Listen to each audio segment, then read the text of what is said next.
Welcome to Higher Learning. I am your host, Oz Rashid. This is more than just a podcast. It's a front row seat to how elite leaders build the most iconic of teams. The kind of leaders who spot potential that others overlook, who build cultures people don't want to leave, who set the bar, then raise it. Work and how we work is evolving at a rapid pace like no time in history. Our guests will give you insights on how to stay out in front when it comes to all things talent, leadership, management, artificial intelligence, and developing the skills that actually matter. Whether you're a founder, hiring manager, or just obsessed with building teams the right way, this is your spot. If it's your first time here, welcome. Hit that subscribe button, drop a rating, tell a friend who gets it. To our longtime listeners, we appreciate you. Thanks for the continued support. Now, let's get into it. All right, listeners. Most people in HR spend their whole careers learning one company's playbook. Shana Sweeney spent hers writing new ones. Her path didn't start in a corner office. It started with a degree in international politics and a run of jobs most people would never connect to each other. Benefits work at Aetna, utilities and manufacturing at Severn Trent, then Google, back when people operations was still a strange new phrase. Every stop taught her a different piece of the same question. What actually makes people show up, stay, and do the best work of their lives? Then she did the thing most HR leaders never do. She left the safety of the big company to help build one from nothing. She co-founded Nuna and spent 4 years learning what it really takes to create a company, not just manage one that already exists. That's the person who walked into SugarCRM in 2015 as a director of HR. 4 years later, she was the chief human resources officer, running the people strategy for a global software company across every stage of scale with a new name in SugarAI. So when Shana talks about culture, managers, and where the work is headed, she isn't theorizing. She's lived every version of it. The startup with no HR function at all, the enterprise with way too much of it, and everything in between. In this episode, we're going to get into what she's learned about building teams that actually work, why so many good people struggle the moment they become managers, and where she thinks hiring is heading next. She doesn't hedge, and one or two of her answers might change how you look at your own team on Monday morning. Shana, how you doing? Good. That's quite the intro. It's a lot You of pressure. That? We put that That's a lot of pressure. We want to create the hero's journey here. I am so excited to talk to you. You've got so much to offer right now, and let's jump right into it. One of the things that I referenced in the intro is that you've worked in HR in really large orgs like Google and Aetna, and you are a co-founder in a company called Nuna, a health data startup, and now are the CHRO at SugarAI.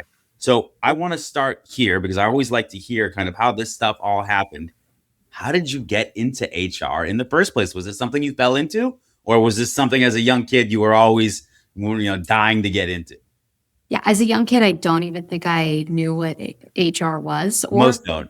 If it even existed at the time. I don't know. As a child, I actually wanted to be Shirley Temple. Oh, okay. And I wanted to dance. And Okay. then for people who don't know, Shirley Temple became a diplomat as an adult. I did not know that. Wow. And so that was the plan. I was going to dance as a child, and then I was going to become a diplomat. And so I studied international politics. I ended up working in Eastern Europe, kind of after the fall of the wall. And what I learned pretty quickly was I like reading about politics a lot more than I liked doing it day to day. Okay. And that had been my dream. And I was like, oh, shoot, what do I do now? This was not the plan. And so then I was trying to figure out what was next. And somewhere in that time frame, someone said, you know what? Being HR at a company is kind of like being a diplomat. And I said, perfect. And so I decided to try out HR, and it was a little bit like being a diplomat. Organizations are just like countries. They have their own culture, they have their own language, they have their own norms.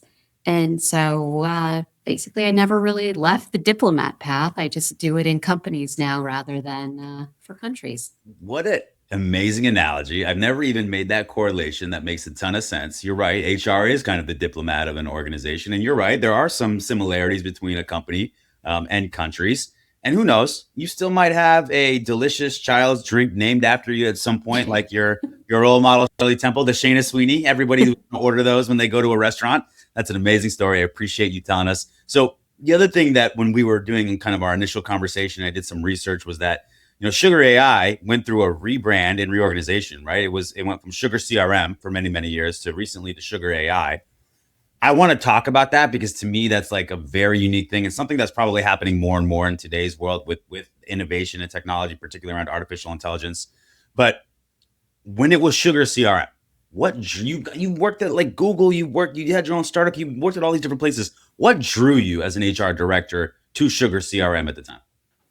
Yeah, there were two different things. One's a little more on the personal side. My father had passed away, and I had been living or working pretty far away and commuting 3 hours a day.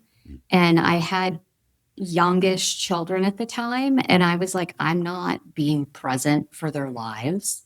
And I think sometimes when you have like major loss in your family, it helps you reassess what your priorities are. For So I sure. was like, I really want to live or work closer to where I live. And so that was the first thing. And so then I drew like a radius map of where I lived and identified some of the companies in there.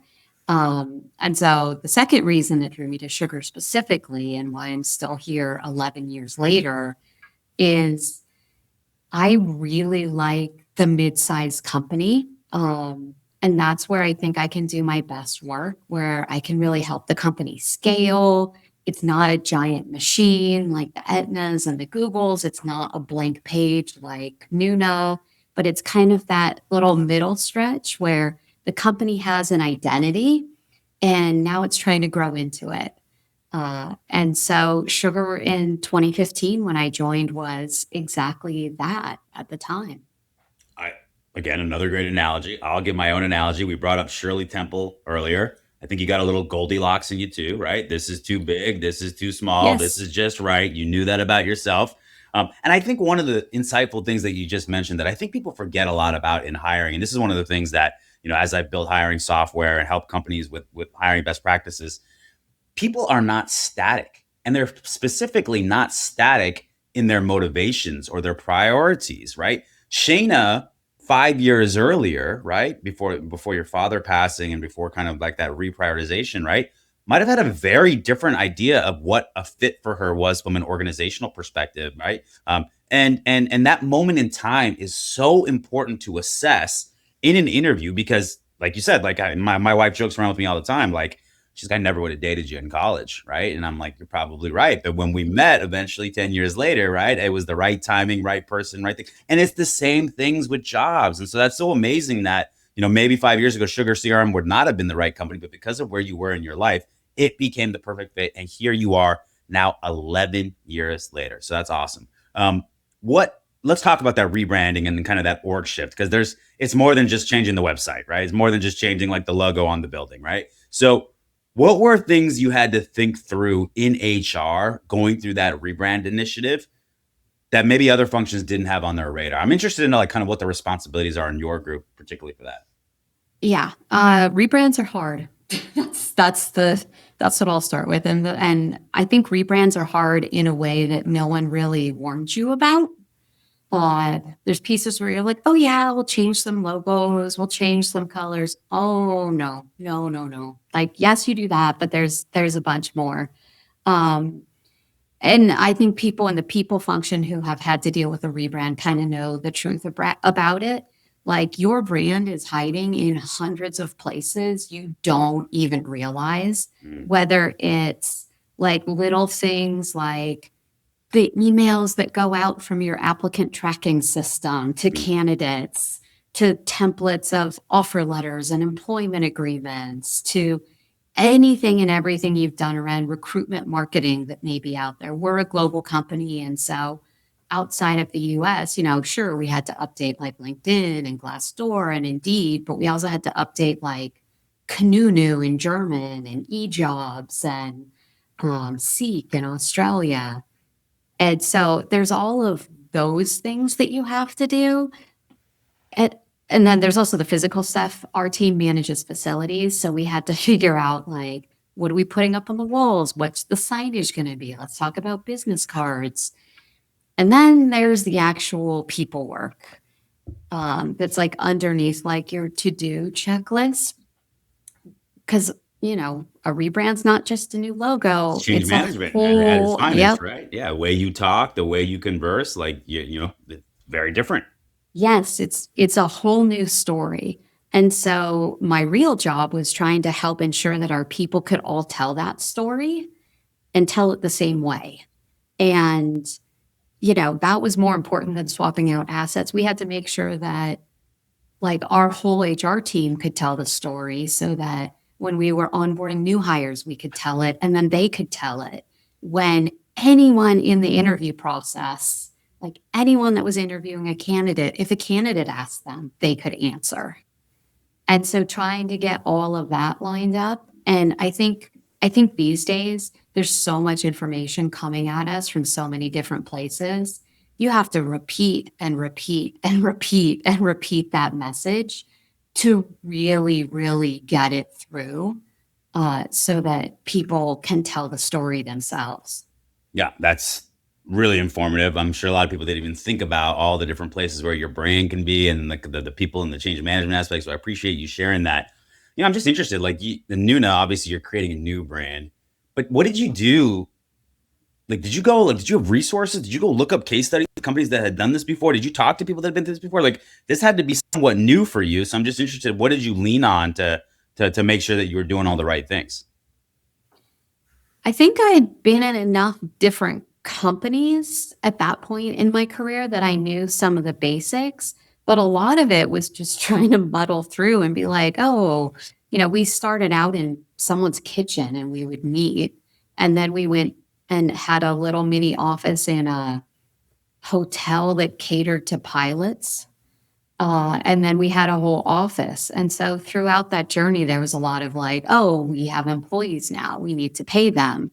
Well, I've run payroll and HR systems before, but I've never like selected one where I don't know where the end destination is. Mm. Because like normally at a mid-size or large company, you're like, okay, headcount is this, we're growing to this, we're in these countries, we're doing this. At a startup, it's a completely blank page. And you're like, okay, well, I'm going to kind of choose this now and hope that it's going to last and see what happens. No one really has a playbook for the first time you're starting up a company as an entrepreneur. You are just blocking and tackling and doing the next most important thing, right? And then everything seems to be important at that time, and it can be super overwhelming. And so, like you said, like you kind of figured it's almost like I know we're using a lot of analogies today. It's like having a kid, right? It's like, well, nobody really gives you the playbook on that either the Yeah. first time, right? And so you gotta figure out what are the most important things and the priorities and go from there. So now you've had those different experiences, right? We talked about you were at Google, you were at Aetna. Those are humongous companies, obviously. And then you built one from scratch. Do I think it sounds like you've like really found your niche kind of in that mid-size space. But like, let's talk about the two extremes. Like, which do you prefer? Which was more of a fit for you? Neither. That's why I Okay, like that's why the you figured it out, mid-size. right? What did you enjoy about the startup, and then what was maybe some of the downsides, and then and kind of vice versa? Yeah, in the startup, nothing exists. You're creating everything from scratch and you can create it any way you want. Any way you want. Like you have wide open capability to do anything, create anything. You can look at like everything that's out there like, oh, some people did this, some people did this. Okay, I'm going to take a little bit of this and a little sprinkling of this and I'm going to mix it together. And so you have that ability in startup land to to just create. You're dealing with a lot of ambiguity, and I feel like a lot of the people that are attracted to that kind of work really, really thrive in ambiguous environments and kind of like that creation and that building from nothing. Yeah. And then, so were you at the Mountain View campus for Google? I was, Okay. yes. So, like, let's talk about the perks there. Like, I mean, we all hear about the free lunches and things Yeah. like that. Must have been really cool when people ask you, where do you work, to say Google. I'm sure that was awesome. I've read um, Laszlo Block's What Works, Yeah. right? Look, there's a lot of things that I've emulated from Google in terms of their HR practices and hiring practices that are built into our software. That are things that we do here. I'm interested just to hear kind of a little bit about that. Like, what did you love about working at Google, and what was some of the things that maybe you took away? Yeah, I think one of the things that people don't, and I don't know if it was Google specific, but also at Aetna, we had this. I think sometimes people don't realize that even within big companies, there's some room for innovation. Mm-hmm. And at Google at the time, there was a lot of ability to innovate and a lot of like, hey, you're smart. Here's a project. Go figure this out. And that was really fun. Like, I remember when Obamacare got signed into law, someone came up to me and said, hey, I need you to read this, analyze it, and figure out a 7-year strategy. And here's an intern from Stanford you can work with, make some recommendations. We need them in 30 days. And at the time, the bill was just like crossing out sections and referring to other things because it was this whole crazy reconciliation bill that made the final thing. And so you're like trying to weave through it, and then you have this like intern, and you're like, okay, let's go try to figure this out and see what we recommend. And so that was really fun there. The flip side was to move ideas forward, you would need like 40 approvals. And it would take forever to get anything through all of the approvals, kind of like at a lot of big companies. It's not Sure. like Google Yeah, specific. there's a couple things you said that stand out to me. Like one is, it'd been nice if they would have given you access to Gemini at the time, been like, hey, you think you could help me evaluate Obamacare here and make some recommendations? So maybe they had that percolating in the back end. It wasn't quite widely available, but yeah, that was my first thought, and that's kind of how AI pilled I am. I'm thinking about AI use cases immediately when somebody tells the story. The other thing about it is like, so my experience when I started my career in Fortune 500 corporate America in information technology.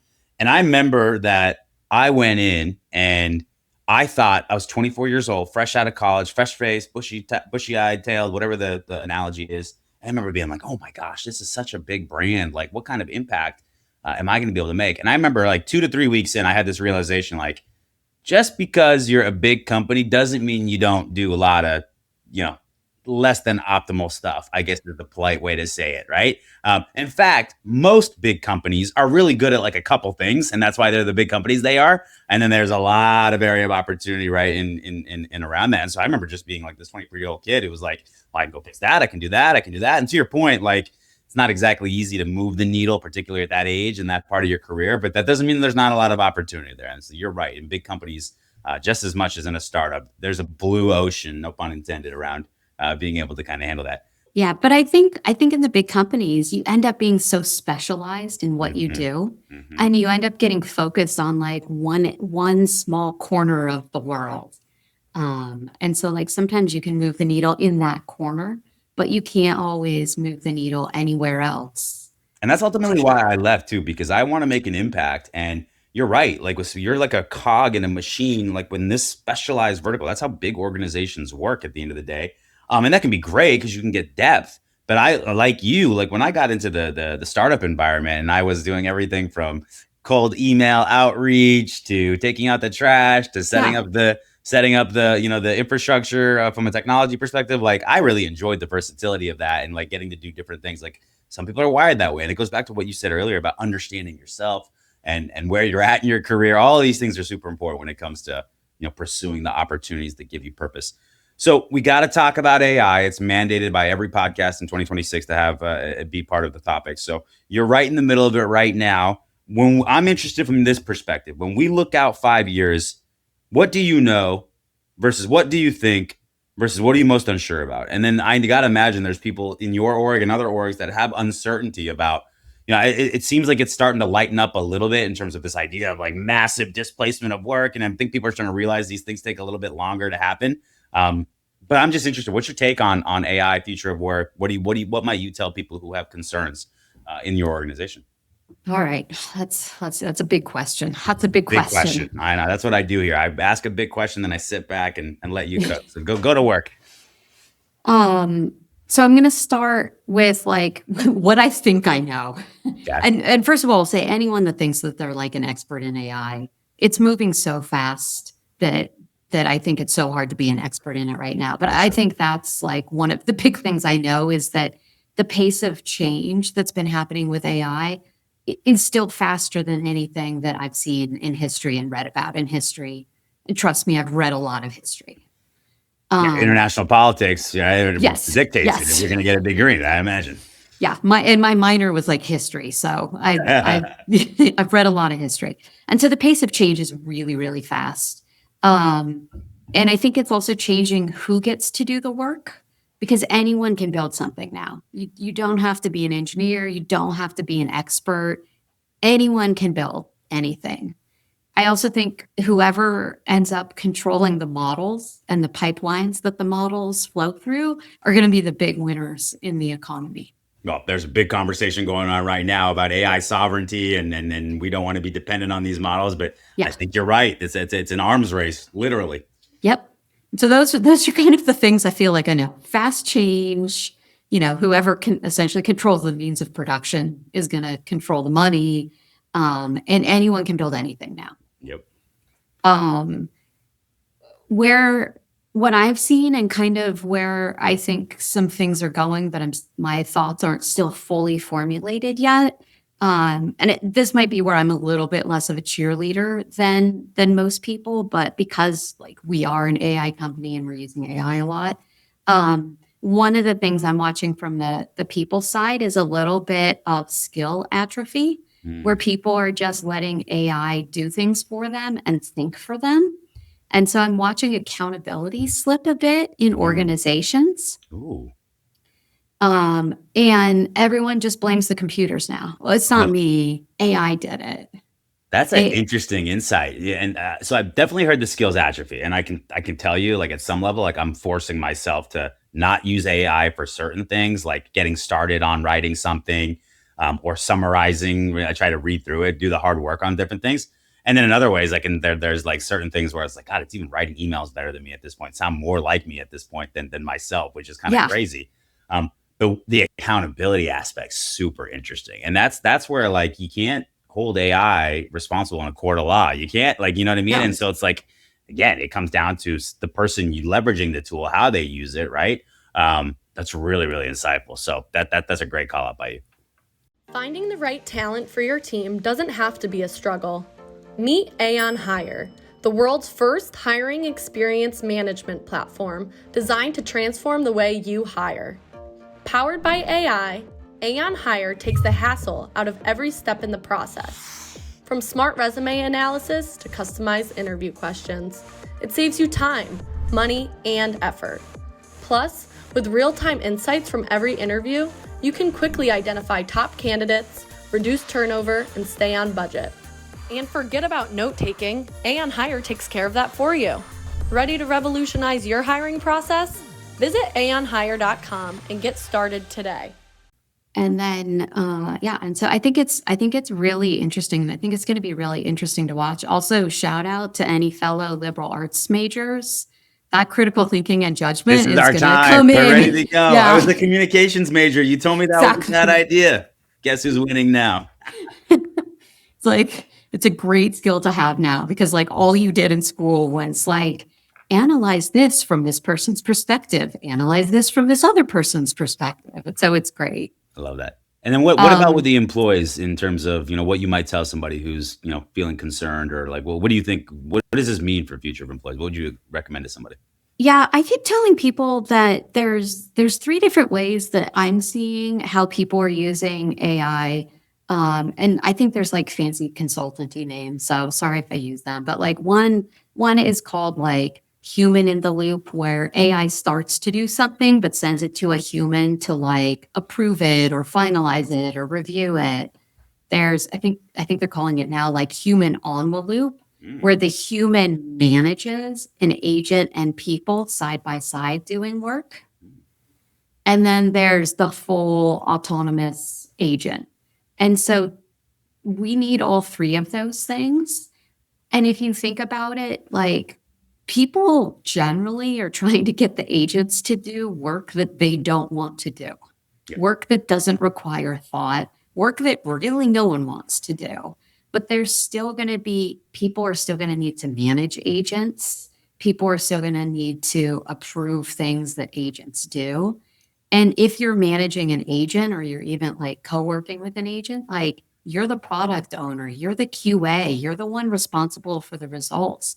And so it's just a shift in what skills people need to have and where they need to focus their time that is different than before. And so like all the things you hated in your day, we're going to try to take those away, and we're going to try to give you time to do the things like you actually like in your job and career. Yeah, I mean, when I think about, people are saying middle management and those types of roles are starting to dissipate and go away, or the importance of it. I'd actually make the case that it feels like a lot of what you do with an agent is a lot like traditional management of a human in terms of how you prepare them, oversight, accountability, all those different things, just like you said, in a different design. And one of the big things I believe from an HR perspective as we go forward is, we talk a lot about org design. I think what's really going to happen is role design. How is the role going to change, leveraging agents, leveraging AI to get the most optimal like need of the human in the loop, human on the loop, whatever it may be. And that's I think going to be the big change. I think a lot of the roles are going to stay the same. I'm not going to say the same. Are going to be fundamentally like the same output or objective, but the exact design of the role and how you're accountable for the role and the productivity of the role, right? And the expectations of the role, like, are all things that I think change. And I think HR is going to have to play a big role in helping organizations figure out what that looks like, role to role, stream to stream. And that's where I think there's some big opportunity. Do you agree with that? Yeah, I think there's a lot of big opportunities there. I also think that some of the dividing lines between traditional functions are going to blur a little bit, Yeah. because like, why wouldn't you create a work stream that's just customer, where your entire goal is like to help your customers with everything? And so like one team is a combination of people and agents that are doing support and renewals and sales and like some of the financials and kind of and training and education. And like, why wouldn't you blend that all together in one function? And Yeah. so I almost wonder if people are going to start being organized a little bit more around outcomes and a little bit less defined by like, I am HR, I only do these things, or I am marketing and I only do these things. I think there's going to be a lot more blurring. I love that. All right. We know what pays the bills here at Higher Learning. It's talking about hiring. So we're gonna jump into it. I want to hear definitely some of your thoughts and answers here. You know what we like to do. We ask similar questions to different VP, C-level, founder level. Very rarely do we have somebody who has entailed all of those. So I'm very excited to have you be here. But let's talk about it from a hiring perspective. Start here. In so many words. Can you give me an idea of maybe a core hiring philosophy, either when you were hiring for your startup or what you might advise your companies as a chief human resources officer? Core hiring philosophy. All right. You can teach skills. You can't teach competencies. And so make sure when you're hiring that you have people that have that critical thinking, that judgment, kind of those soft skills. If someone's a little light on kind of the core skills, you can teach them, but it's a lot harder to teach someone like how to be resilient, how to deal with ambiguity. That takes a whole lot longer than teaching someone how to like tactically do something. I love that. What about like a favorite question you might ask? Do you have something that's like your go-to in interviews? Maybe it helps you tease out some of those, those competencies. Yeah, I asked people to tell me about a time they failed and what they learned from it. Okay, so what are you hoping to hear in that answer? Like, is That it like they a real learning? Is it vulnerability? Is it the level of detail they get into? that they learned something, and that they can admit that they're imperfect, because we're all imperfect.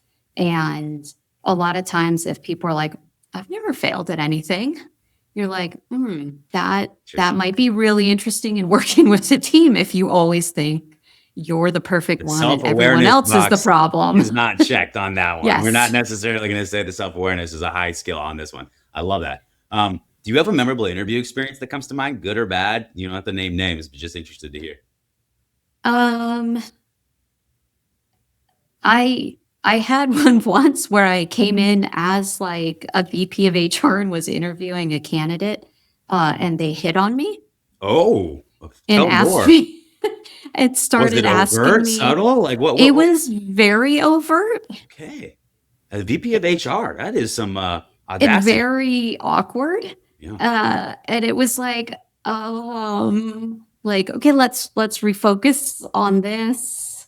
Yeah. I mean, was he And trying to trying to, can we grab a drink after this? Or like yeah, what were some of the yeah, yeah. Can we grab, what do you do in your spare That's time? Can probably we not. grab a drink? Can we go do this? And it's like, sir, you are here interviewing for a software engineer role. I mean, this guy has Like, the level of confidence this gentleman has is just it's out of like, pocket. Oh yeah, this yeah. is not the time. This is Not the not the time and the place. time. I love that. I don't love that, but I just think that's interesting. I've never actually gotten that answer before. So if Yeah, we're gonna I have was any, very surprised. yeah, I mean, we got any takeaways from surprised. this podcast? Don't hit on the interviewer. I think that's Yes. probably a bad move in terms of career prospects. Interesting. Okay, what about creating an experience? And maybe let's like dive deeper into your Nuna, right? How did you get people to come join your mission? How did you get people excited? How did you get them to understand what they would expect? Did you look for people that were coming from startups? Like, I'm just interested. How do you give people a realistic job preview? And I'm particularly interested in your startup, how you did that. Yeah, we didn't always give people a clear look at what it was like because, frankly, we didn't know half the time. But Nuna was a very mission-driven company. At the time we started it, we were really trying to kind of like change healthcare for the better of humanity. And there are a lot of people that are willing to do a lot of fantastic, fantastic work to try to make that dream come alive. And so it was pretty easy to bring people in behind that mission. And we did hire a lot of new grads who didn't have a ton of other work experience other than maybe an internship here or there. So they were kind of used to ambiguity and dealing with stuff. And then we had some more seasoned people that had different expertise. But because they were so driven by the mission, people were like, yeah, let's fix this. Let's try to fix this. I love that. Yeah, you got to identify the people that are going to be aligned, especially in a startup. Like it's not going and working for a big enterprise company. You better believe in what the company is doing. Actually, I say that in any company that should be the case, but particularly in a startup, having people who are mission driven, you're going to get weeded out otherwise. And I think that's really, really important. When you miss on somebody, because we've all missed, right? Oh, yeah. Are there any themes you can draw back on or things that you had to learn, like maybe biases that you had that you didn't realize? Like anything come to mind when I asked that? Trying to think if there's anything that Like, for I think example, there's, yeah, go ahead. yeah, I think a lot of, like for me in particular, I think I struggled a bit for a long time in hiring salespeople. You and everybody else on the planet, because their job is to sell, and that's Their what job sometimes an is to, interview can be, right? And then when you yeah, see them in the actual seat, it's like, oh no. yeah. And so their job is to sell. They're generally incredibly good at selling themselves. And they're also, at least the good salespeople are also really good at picking up kind of what you want to hear and the vibes and have incredibly high EQ. And so sometimes, particularly with sales, trying to ask some more like detailed questions or some like really like, no, how exactly would you do this? Like walk me through step by step. I had to learn that the hard way because I definitely bought a dream rather than like a I'll be really honest with you. solid performer. I spend a lot of time thinking about hiring, obsessing about hiring. I certainly have, more than a few wins throughout my career. I still struggle from time to time when it comes to sales. It's just hard. It's hard to find the right people. And I think I've gotten better at it over time, but you're not alone in that struggle. That is definitely one of the harder areas to get it right from a hiring perspective. What about technology? Like, do you leverage any technology in your hiring process? What's technology's role? What do you think is, the future of that even? Like, is that something that you leverage right now? Are you pretty tech savvy, or are you pen and paper, taking notes, stuff like that? I'm still pen and paper to take notes most of the time. Sometimes I type now, but that's just me because I remember more if I handwrite it. There's Sure. actually studies that show you remember more if you handwrite it. Yep. But we use a decent amount of technology in our recruiting. We have a lot of automation that helps us do stuff, but we still go through a lot of resumes and stuff.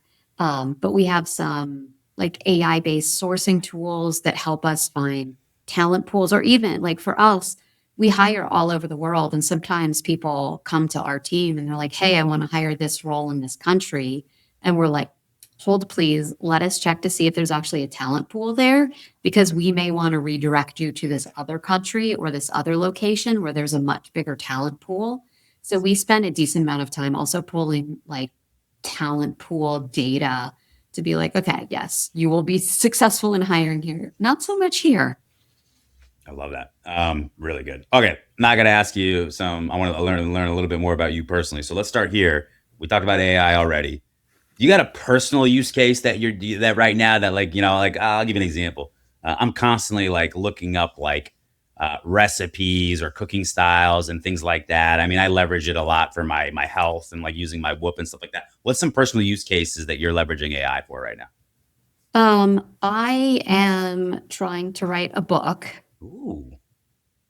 that I'm calling, current working title is I Just Kind of Know Stuff.